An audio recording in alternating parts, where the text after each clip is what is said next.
वह 23 मार्च 1931 की शाम थी, जब लाहौर सेंट्रल जेल के भीतर एक अजीब सी खामोशी छाई हुई थी। हवा में एक अजीब सा सन्नाटा था, मानो खुद समय भी रुक गया हो, जो उस रात को इतिहास के पन्नों में अमर करने के लिए ठहर गया हो। जेल की दीवारों के बीच 3 नौजवान, भगत सिंह, राजगुरु और सुखदेव, अपने अंतिम क्षणों की ओर बढ़ रहे थे, लेकिन उनके चेहरों पर एक भी शिकन नहीं थी। उनकी आंखों में न कोई भय था, न कोई पश्चाताप, बल्कि एक अटल दृढ़ता और गर्व झलक रहा था। उस शाम जब सूरज ढल रहा था, जेल के गार्ड्स और अंग्रेज अफसरों के दिलों में एक अजीब सा भय और सम्मान का मिश्रण था।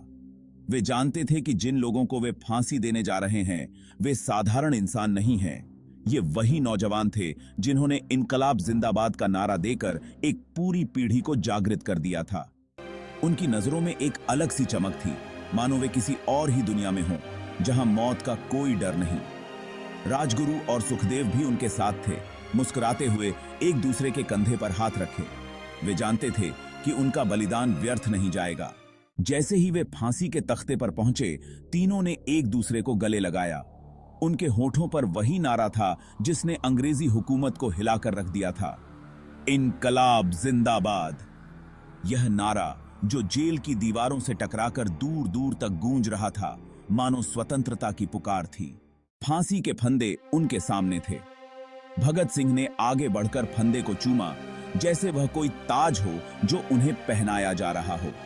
राजगुरु और सुखदेव ने भी वही किया। यह दृश्य देखकर पास खड़े अंग्रेज अफसरों की आंखें भी नम हो गईं। वे अपने सिर झुका चुके थे, क्योंकि वे जान चुके थे कि ये तीनों युवक सिर्फ मौत को नहीं, बल्कि एक पूरी साम्राज्यवादी व्यवस्था को चुनौती दे रहे थे। वह आखिरी पल आया जब फांसी का लीवर खींचा गया।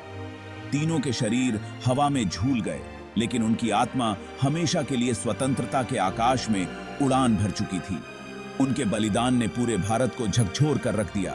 उस रात सिर्फ 3 युवाओं को नहीं, बल्कि पूरे भारत की आत्मा को फांसी दी गई थी, जो अगले दिन और भी ज्यादा शक्ति के साथ उभरने वाली थी। इस घटना ने पूरे देश को जागृत कर दिया और एक नई ऊर्जा का संचार किया। भगत सिंह, राजगुरु और सुखदेव का बलिदान अमर हो गया, और उनके द्वारा लगाए गए इनकलाब जिंदाबाद के नारे ने स्वतंत्रता संग्राम को एक नया मोड़ दिया। आज भी जब हम उस शाम को याद करते हैं, हमारे रोंगटे खड़े हो जाते हैं और दिल में देशभक्ति की भावना उमड़ पड़ती है। वे तीनों नायक हमें यह सिखाते हैं कि देश के लिए जीना और मरना दोनों ही एक गर्व की बात है, और जब बात देश की हो तो हर बलिदान छोटा है।